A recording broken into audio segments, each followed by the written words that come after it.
नमस्कार, BSTV देख रहे हैं आप। मैं हूं आपके साथ सोनू सेन। बहुत स्वागत है आपका हमारी खास पेशकश में। तो आज बात करेंगे अधूरी सड़क पर लापरवाही की, धूल की, क्योंकि सिस्टम बेखबर है। सिस्टम की लापरवाही खुलेआम सामने आई है। मुंगेली से पंडरिया राष्ट्रीय राजमार्ग की कुछ तस्वीरें आपको दिखाते हैं, जहां पर 130 दिनों से जिस तरह से इस पूरे मामले में लोग परेशान होते नजर आ रहे हैं, बड़ी परेशानी लोगों को हो रही है। 70 करोड़ रुपए की लागत से जिस तरह से इस पूरे काम को स्वीकृति मिली, उसके बाद यहां पर बाघा मुड़ा से मुंगेली तक सड़क निर्माण कार्य अधूरा पड़ा है। करीब 4 माह से चातर खार से मुंगेली तक सड़क खोदकर गिट्टी डालकर छोड़ दी गई, लेकिन हालात आप देखिए, तस्वीरों को आप देखिए, समझिए कि किस तरह से कभी भी कोई बड़ा हादसा हो सकता है और धूल का गुबार सरेआम सड़क पर दिखाई दे रहा है। लोगों को काफ़ी परेशानी हो रही है आवाजाही में। स्थानीय लोग काफ़ी परेशान हैं, कई परेशानियों का सामना करना पड़ रहा है, दुर्घटनाओं का खतरा मंडरा रहा है। अब सवाल ये कि आखिर सड़क निर्माण कार्य में इतनी लापरवाही क्यों हो रही है? क्या ठेकेदार की मनमानी इसके लिए जिम्मेदार है, या फिर प्रशासन की अनदेखी के कारण जनता को परेशानी झेलनी पड़ रही है? समस्या भैया ठेकेदार नदारद है, कार्रवाई होनी चाहिए उसके ऊपर। सब सर्वप्रथम ये लगभग 4 से 5 साल हो गया, रोड जस का तस है। अभी WBM तक का काम इसमें एक स्लैब डला है, मैं देख रहा हूँ, जिससे लगातार धूल उड़ रहा है। एक हाईवा नहीं है, गर्मी का मौसम है, बरसात लगने वाली है। कुछ दिन पहले माननीय अरुण साव डिप्टी CM जी ने कहा भी है इस बात में कि ठेकेदार को कोई जबरन ठेका दिलाया नहीं गया है। जब ठेकेदार स्व इच्छा से जब ठेका लेता है किसी काम को पूर्ण करने के लिए, तो उसकी नैतिक जिम्मेदारी बनती है समय पूर्व काम करे, कंप्लीट कर दे। लेकिन ऐसा क्या कारण है कि 4 साल हो गया, मुंगेली शहर को जोड़ने वाला है मुख्य मार्ग है, ये काम अभी तक पूरा नहीं हो पाया है। मैं तो चाहूंगा कि उस ठेकेदार के ऊपर कड़ी से कड़ी कार्रवाई हो। ये जो पंडरिया रोड में पिछले 2 साल से हम लोग देख ही रहे, गड्ढा गुड्ढी में जो एक्सीडेंट का आए दिन लोगों को परेशानी झेलना पड़ रहा है, धूल से परेशानी झेलना पड़ रहा है। अभी ठेकेदार पता नहीं कुछ दिन से यहाँ काम चालू किया है, जिसमें वो मटेरियल डाल रहा है, WBM मटेरियल मिक्स वाला। वो इतना घटिया स्तर का है, वो खाली जैसे गाड़ी चलने से धूल बन के उड़ रहा है, और धूल से लोगों को इतना परेशानी हो रहा है, आने जाने में दिखता नहीं, नजर नहीं जाता, एक्सीडेंट भी हो रहा है। और बात यह है कि इतने दिन से जब रोड खराब हो रहा है, बार बार खराब होते हैं, उसका कारण यह है कि रोड गड्ढा में है। तो यहाँ मटेरियल डाल के रोड को उठाना चाहिए पहले, और रोड को जब तक रोड नहीं उठेगा तब तक शासन का पैसा खर्चा करने से कोई मतलब नहीं है। ऐसा लापरवाही है ठेकेदार की। धूल के कारण मतलब खाने में, पानी में, हर चीज में इतना धूल हो चुका है कि पीने में भी वो पानी बहुत बेकार खराब लग रहा है, और घर के किचन तक बहुत धूल आ रहा है, और छाती में भी बहुत दिक्कत हो रहा है, चेस्ट में धूल के कारण, मतलब सांस लेने में भी। तो अधूरी सड़क किस तरह से लोगों के लिए परेशानी बढ़ रही है, और हमारे साथ यश गुप्ता जी जुड़ चुके हैं, भाजपा के नेता हैं। यश जी, बहुत स्वागत आपका BSTV पर। बड़ा महत्वपूर्ण सवाल है, जिस तरह से लोग परेशान हो रहे हैं। ठेकेदार ने अधूरी सड़क छोड़ दी, अब जनता परेशान है, आवाजाही में परेशानी हो रही है।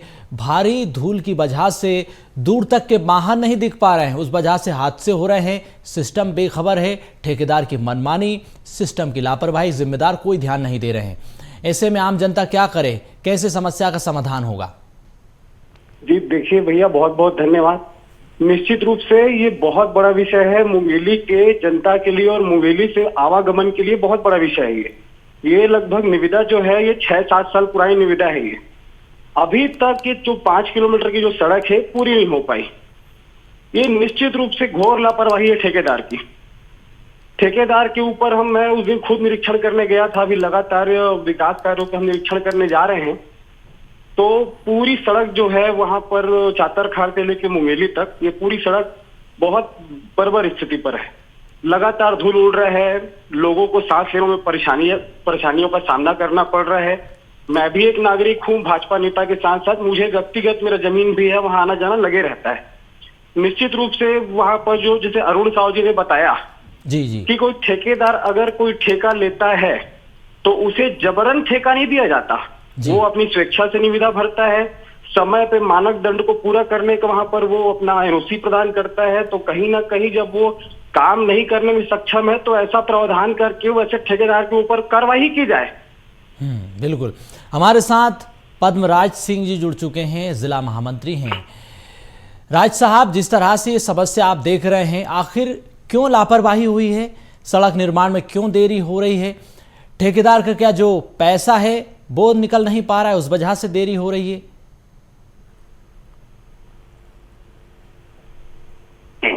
जी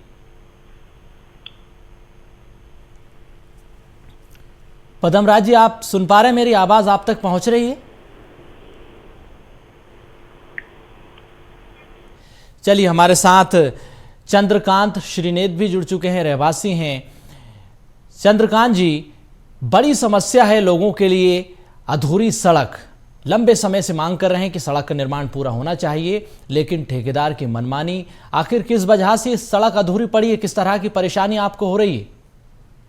यहाँ जब 4 महीना पहले जब यहाँ तिल्यानाथ यहाँ अरुण साव जी और अपने क्षेत्रीय विधायक पुन्नूलाल मोहले जी और ठेकेदार यहाँ जब आए, जब काम शुरू होने से पहले कि गुणवत्ता के बारे में और नाली निर्माण और के बारे में यहाँ चर्चा हुई और यहाँ स्थानीय लोग थे और पानी की समस्या के बारे में, जो पानी नहीं डाला जा रहा है उसके बारे में यहाँ शिकायत किया गया था। तो ठेकेदार ने सबके सामने यह आश्वासन दिया था कि कल से रोज 3 से 4 गाड़ियां चलेगी टैंकर करके, और आज तक इस रोड पे पानी नहीं डाला गया है। इतना ज्यादा धूल है, आने जाने की इतना ज्यादा समस्या है कि क्या बताएं। अब रोड तो रुका हुआ है, तो जो रुका है तो रुका ही है, लेकिन इसमें जो धूल है, आने जाने में जो परेशानी है, जो दुर्घटनाएं हो रही है, उसके लिए कौन जिम्मेदार रहेगा? बिल्कुल। हमारे साथ राधा चरण सिंह जुड़ चुके हैं, दुकान के संचालक हैं। राधा चरण सिंह जी, जिस तरह से जो समस्या सामने आई, पहली समस्या तो ये कि पानी की भी एक कमी है, पानी की सप्लाई को लेकर सवाल उठाए जा रहे हैं। दूसरा सवाल ये कि घटिया सामग्री का उपयोग किया जा रहा है। प्रदूषण भी धूल की वजह से फैल रहा है, लोगों के स्वास्थ्य पर भी असर पड़ता हुआ साफ तौर पर दिखाई दे रहा है। आप किस तरह की समस्याओं से जूझ रहे हैं? सर, इतनी गंभीर समस्या में नजर डालने के लिए आपका बहुत बहुत धन्यवाद सर।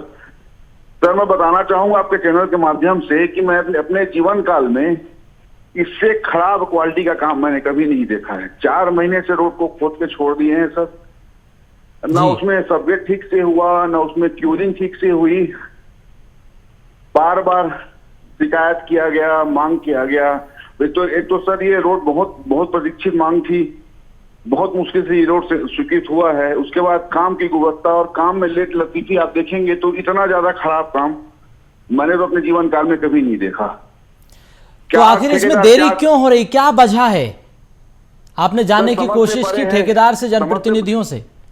जी, समझ से परे है साहब कि जब वो ठेकेदार काम कर नहीं पा रहा है तो वो काम लेता क्यों है और सरकार उसको काम देती क्यों है? और जब वो काम नहीं कर पाया तो उसको एक बार में उसका काम निरस्त किया जाए, किसी दूसरे ठेकेदार को काम दिया जाए। इसमें तो सबके ऊपर संशय पैदा होता है कि कहीं कुछ अंदर से कुछ मिली भगत है क्या। मतलब आदमी इतना गलत काम करता है, उसके बाद उसके ऊपर कोई कार्रवाई नहीं हो रही है। समझ से परे है ये। बिल्कुल, हम लोग को तो जीना मुश्किल हो गया है सर। हम बच्चे भी कल से स्कूल खुलेगा, बच्चे उसी रोड से स्कूल जाएंगे, वो तो भगवान ही मालिक है कि कैसे वहां पे आना जाना होगा, कैसे बच्चे स्कूल जाएंगे, हम लोग कैसे वहां दिन भर बैठ के दुकानदारी करते हैं, ये तो हम ही जान सकते हैं सर। वहां पे सिर्फ धुआं है, सिर्फ धूल है, वहां पे कुछ नहीं है सर। बिल्कुल। तो उम्मीद है सरकार सिस्टम आपकी समस्या को गंभीरता से लेगा, समस्या का समाधान होगा। फिलहाल अधूरी सड़क की वजह से लोग जिस तरह से परेशान हो रहे हैं, प्रदूषण फैल रहा है, आवाजाही में परेशानी हो रही है, सड़क दुर्घटनाएं लगातार बढ़ रही है, और जो जानकारी आपने दी है उस पर अब हम प्रशासन से मांग करते हैं, जो स्थानीय लोग कह रहे हैं कि इसका समाधान होना चाहिए, लेकिन उसके बावजूद कोई सुनवाई नहीं हो रही है। बहुत शुक्रिया आपका जानकारी देने के लिए, चर्चा में शामिल होने के लिए। खबरों में आगे बढ़ेंगे, वर्चस्व की लड़ाई की बात करेंगे। उमरिया जिले के बांधवगढ़ टाइगर रिजर्व के पनपथा क्षेत्र में लगातार जिस तरह से बाघ के हमले हो रहे हैं, आए दिन बाघ आम लोगों को शिकार बना रहा है। जिस तरह से अब ये पूरी समस्या बढ़ती चली जा रही है, उसके खिलाफ लोग लामबंद हो गए हैं। बाघ के हमलों के खिलाफ, प्रशासन के खिलाफ फेंसिंग और सुरक्षा की मांग कर रहे हैं। वन विभाग की गश्त को लेकर सवाल उठाए जा रहे हैं, क्योंकि वन विभाग की नाकामी भी यहाँ पर सामने आ रही है।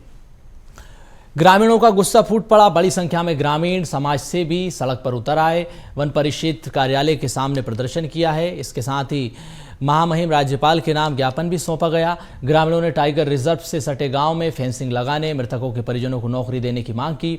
पर्याप्त मुआवजा भी देना चाहिए, ये भी मांग कर रहे हैं। प्रशासन ने सुरक्षा व्यवस्था कड़ी करने की बात कही है। उधर वन विभाग जिस तरह से लोकेशन ट्रेस कर रहा है, उस पर भी अब सवाल उठाए जा रहे हैं। लड़के का घटना हुआ है, ये 12 बजे हुआ है। ये मवेशी दांकने गया था, वो अब हम चले गए वो उधरा भौजाई का वहाँ करने, पहले यहाँ वह घटना हुआ है। क्या घटना हुई? बाघ द्वारा आज जिस तरीके से लगातार घटनाएं हो रही हैं इस पूरे पनपथा परिक्षेत्र के अंतर्गत, शेर द्वारा अटैक किया जा रहा है, टाइगर द्वारा। और अभी तत्काल में दो मतलब व्यक्तियों का एक बच्चे का एक महिला के साथ मतलब घटना हुई है। उसके कारण पूरा क्षेत्र दहशत में है और शासन से अपेक्षा हमने किया है, मांग किया है अपने मांग पत्र में कि यहाँ फेंसिंग कराई जाए, रेस्क्यू करा कर जहाँ भी अभी भी उपलब्ध है, यहीं पास में है वो टाइगर, उसे दूर किया जाए। बांधवगढ़ टाइगर रिजर्व के पनपथा पूर्व में 2 जनहानि की घटना ही स्वाभाविक है। आसपास के ग्रामीणों में और संबंधित समाज में भी जन आक्रोश है और इसी के तहत आज ब्लॉक कांग्रेस कमेटी मानपुर के सदस्यों को द्वारा बांधवगढ़ टाइगर रिजर्व प्रबंधन को एक ज्ञापन सौंपा है। और ज्ञापन में मुख्य मांगें उनकी थी कि जहाँ जहाँ जो प्रभावित गांव हैं, जहाँ टाइगर्स ने जो किल किया है, खास करके हमारा झलवार, कुदरी, खैरवा टोला और पनपथा के आसपास के गाँव में, वहाँ पे उन्होंने मांग की है कि street light, solar street light लगाई जाए। हमारे साथ रोशनी सिंह जुड़ चुकी हैं, जनपद सदस्य हैं। रोशनी जी, वर्चस्व की लड़ाई यहाँ पर चल रही है। बाघ के हमलों में आम लोगों की मौत हो रही है। वन विभाग की कार्यप्रणाली पर सवाल उठ रहे हैं। आखिर इस नाकामी पर कब नकेल कसी जाएगी? ये वर्चस्व की लड़ाई नहीं कह सकते। यहाँ पे लोकल क्षेत्र के लोग परेशान हैं और लगातार टाइगर का मूवमेंट रहता है और गांव में जाती है टाइगर। क्योंकि ये टाइगर का मूवमेंट गांव में इसलिए रहता है क्योंकि ये फॉरेस्ट विभाग की नाकामी ये दर्शाती है कि कहीं ना कहीं लोगों ने ना फेंस किया है, ना वाटर बॉडी का अरेंजमेंट किया है। अगर ये सारी चीजें होती तो शायद टाइगर का मूवमेंट गांव की तरफ नहीं होता। पानी का व्यवस्था, पानी नहीं मिल पाना और टोटल हर गांव में अंधेरा है, तो टाइगर का मूवमेंट गांव में होता है। दिन में, रात में, किसी भी टाइम टाइगर का मूवमेंट गांव और वहां रहता है। तो वन विभाग की कार्यप्रणाली को लेकर लोग सवाल उठा रहे हैं, उन्हें उचित मुआवजा नहीं मिल रहा है। बिल्कुल नहीं मिल रहा है। अभी एक पनपथा में रिसेंटली कुछ दिनों पहले घटना हुआ था एक पाल के साथ, तो काफी गांव के लोगों में जन आक्रोश था। तो उस टाइम पे उन्होंने सिर्फ सिंगल पर्सन को उन्होंने 25 लाख की मुआवजा राशि का मुख्यमंत्री जी ने जो घोषणा करी थी और उनको मिल भी गया है। तो हमारा ऐसा मानना है कि एक सिंगल व्यक्ति के लिए क्यों, पूरा गाँव वहाँ प्रभावित है, तो हर गाँव के हर व्यक्तियों को मिलना चाहिए 25 लाख रुपए मुआवजा राशि। बिल्कुल। हमारे साथ उमाशंकर पटेल जी जुड़ चुके हैं, समाज सेवी हैं। उमाशंकर जी, बाघ के हमलों में आम लोगों की मौत हो रही है, वन विभाग की कार्यप्रणाली को लेकर लोग सवाल उठा रहे हैं, उचित मुआवजा भी नहीं मिल रहा है, ऐसे में क्या करेंगे लोग? अब लोग तो बहुत माने उत्तेजित हैं, क्योंकि जिनके घरों से एक घर से 2-2 लाशें चली जाए, है ना, और शेर घरों में प्रवेश कर माने खाना प्रारंभ कर दें, तो ऐसे में पूरे क्षेत्र में दहशत का माहौल बना है और जनमानस भारी आक्रोशित है। लोगों ने प्रशासनिक टीम से बातचीत की है, क्या आश्वासन दिया है उन्हें? हाँ, हमारा डीडीए सर से बात हुआ था, संचालक महोदय जी से जी, तो उन्होंने आश्वासन दिया। हमने ये कहा था कि भाई 25 लाख रुपए हर आहत परिवार को दिया जाए, तो उन्होंने कहा 8 लाख रुपए जो शासन की मंशा है वो देंगे और जो 17 लाख है उसके लिए अपन मुख्यमंत्री सहायता कोष से दिलाने के लिए यहाँ से लेटर जारी करेंगे और हर संभव प्रयास करें ये कि उनको माने 25 लाख रुपए भुगतान किया जाए। साथ ही उस घर से जो दैनिक वेतन भोगी की तरह काम करते हैं जंगल विभाग में, तो उनको हर घर से एक व्यक्ति को वहाँ पार्क प्रबंधन में रखा जाएगा और उनको काम दिया जाएगा। बिल्कुल। साथ ही जो गांव से लगे हुए जंगल हैं उनमें ये आश्वासन दिया गया कि अभी हमने एस्टीमेट तैयार कर लिया है और शासन से राशि स्वीकृत हो गई है और हम गांव के किनारे किनारे वन जंगल में तार फेंसिंग कराएंगे ताकि माने जंगली जानवर माने गांव में प्रवेश न करें। यही उन्होंने आश्वासन दिया। हमारे साथ अनीता सिंह जुड़ चुकी हैं, रहवासी हैं। अनीता, बाघ के हमलों में आम लोगों की मौत हो रही है और बड़ी बात यह कि टाइगर रिजर्व क्षेत्र के दायरे से बाहर आकर बाघ आम लोगों पर हमला कर रहा है। ये सर यहाँ पे तो कई दिनों से 8-10 दिन के अंदर 3-4 लोगों की मौत हो गई है ना जी। अब क्या है, ग्रामीण क्षेत्र के लोग हैं तो जंगल के तो उनका कोई काम ही नहीं बनता है। दूसरी बात यह भी है कि जो स्थानीय लोग हैं उनमें डर का माहौल है, वो काम करने नहीं जा पा रहे हैं। पहले जो स्थानीय महिलाएं हैं वो जंगल तक पहुंच जाते थे रोजमर्रा के काम को लेकर, अब उनमें दहशत का माहौल है, काम भी प्रभावित हो रहा है। जी, उनके मन में इतनी डर भर गई है सर कि वो कहीं नहीं जा पाते, घर से निकलने में डरते। तो प्रशासनिक अधिकारी क्या कह रहे हैं? बाघ का मूवमेंट जिस तरह से आए दिन हो रहा है, इसको रोकने के लिए क्या कदम उठाने चाहिए? शासन प्रशासन कह रहा है कि हम व्यवस्था कर रहे हैं, मना कर रहे हैं, है ना, ऐसा करके। जी जी, चलिए, बहुत शुक्रिया आपका जानकारी देने के लिए, चर्चा में शामिल होने के लिए। तो आए दिन बाघ के हमलों में आम लोगों की मौत हो रही है। खबरों में आगे बढ़ेंगे, अब बात करेंगे वन विभाग की कार्यप्रणाली को लेकर, क्योंकि जंगलों की जिस तरह से पेड़ों की कटाई का खेल खुलेआम चल रहा है। कोरिया वन मंडल के देवगढ़ वन परिक्षेत्र में खुलेआम लकड़ियों की तस्करी की जा रही है। तो वन विभाग की निगरानी पर सवाल उठ रहे हैं। अवैध कटाई का खेल खुलेआम चल रहा है। कैलाशपुर से कट घोड़ी बिट तक जंगलों में लकड़ियां काटी जा रही है। तो आपको बता दें कि भारी नुकसान वन विभाग को हो रहा है। जंगल कटाई का खेल खुलेआम चल रहा है, वृक्षों की लगातार कटाई हो रही है, ये चिंता का विषय बना हुआ है। देवगढ़ वन परिक्षेत्र में अवैध कटाई का खेल खुलेआम चल रहा है। लकड़ी तस्कर खुलेआम जंगल से लकड़ी काट रहे हैं। वन विभाग की निगरानी पर भी सवाल उठाए जा रहे हैं।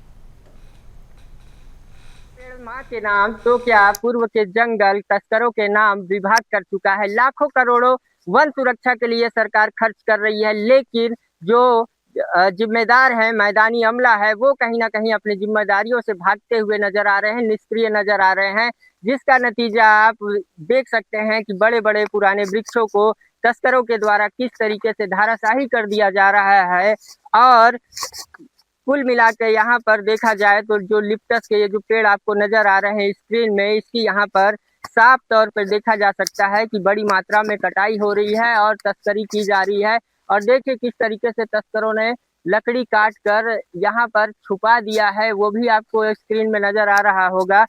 और धीरे धीरे उस पर हाथ सफाई कर देते हैं। और यहाँ पर जो वन अमला है, जो बीट गार्ड हैं, मैदानी कर्मचारी हैं, उनके द्वारा लगता है वनों में लगातार निरीक्षण नहीं किया जाता है। अगर निरीक्षण किया जाता है तो ऐसे जो लकड़ी तस्करों के द्वारा लुकाए गए हैं झाड़ियों के पीछे, वो वन विभाग की कस्टडी और डीएफओ में नजर आती। लेकिन जो जिम्मेदार हैं वो पूरी तरीके से निष्क्रिय हैं, जिसका नतीजा सीधे तौर पे खामियाजा सरकार को राजस्व क्षति से भुगतना पड़ेगा। BSTV के लिए कोरिया से शैलेश गुप्ता। तो जंगल कटाई का खेल खुलेआम चल रहा है। हमारे साथ अविनाश पाठक जुड़ चुके हैं, जिला कांग्रेस के मीडिया प्रभारी हैं। अविनाश जी, लकड़ी तस्कर खुलेआम खेल कर रहे हैं, जंगल कटाई में लकड़ी माफिया सक्रिय हैं, वन विभाग को भारी नुकसान पहुंचाया जा रहा है, लेकिन कोई सुनवाई कहीं पर आम लोगों की नहीं हो रही। कई बार शिकायत की गई, उसके बावजूद प्रशासन के कानों तक जू नहीं रंग रही। निश्चित तौर पे लगातार मैंने आपके मीडिया के माध्यम से ये देखा कि लगातार जंगलों की कटाई का खबर आ रहा है। हम लोग भी देख रहे हैं यहाँ के वन कर्मचारी हैं, हर क्षेत्र में वन कर्मचारी हैं। इसके बावजूद अगर वन कट रहा है, जंगल कट रहे हैं, नर्सरी कट रहा है, तो जिम्मेदार अधिकारी कहाँ है? उनकी ड्यूटी किस तरह की उनकी? अभी मैंने देखा, मैं कल जनसंपर्क दौरे में था, तो मुझे ये पता चला कि जो 20 साल से काबिज हैं उन लोगों को घर हटाने के लिए नोटिस दिया जा रहा है। एक तरफ तो आप लोगों का घर तोड़ने के लिए इतना सक्रिय दिख रहे हैं, दूसरी तरफ अगर जंगल कट रहे हैं तो आपके कर्मचारी कहाँ है? निश्चित तौर पर अगर ये जंगल कट रहे हैं तो जिम्मेदार अधिकारियों पर कार्रवाई होनी चाहिए। बिल्कुल, जिम्मेदारों पर कार्रवाई होना चाहिए। हमारे साथ राजेश राजवाड़े जुड़ चुके हैं, जिला अध्यक्ष है आम आदमी पार्टी के। राजेश जी, जंगल की कटाई खुलेआम हो रही है, ऐसा तो हो ही नहीं सकता कि वन विभाग को इस बारे में जानकारी ना हो। जो आसपास का पूरा इलाका है उसमें वन विभाग की निगरानी पर सवाल है, नाकेबंदी पर सवाल है।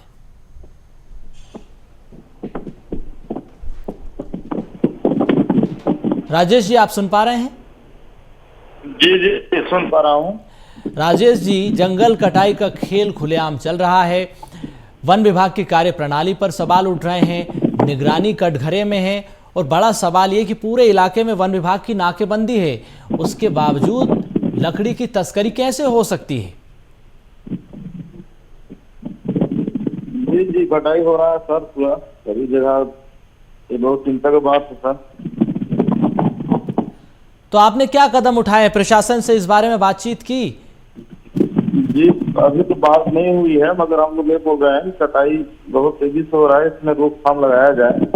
जंगल से हर कुछ होता है, पर्यावरण अच्छा से मिलता है। जी, तो इस पर कैसे रोक लगेगी? वन विभाग के अधिकारियों से आपने जब बातचीत की तो वो भी यहाँ पर पूरे मामले से पल्ला झाड़ रहे हैं, सुरक्षा व्यवस्था को लेकर सवाल का जवाब नहीं दे रहे हैं।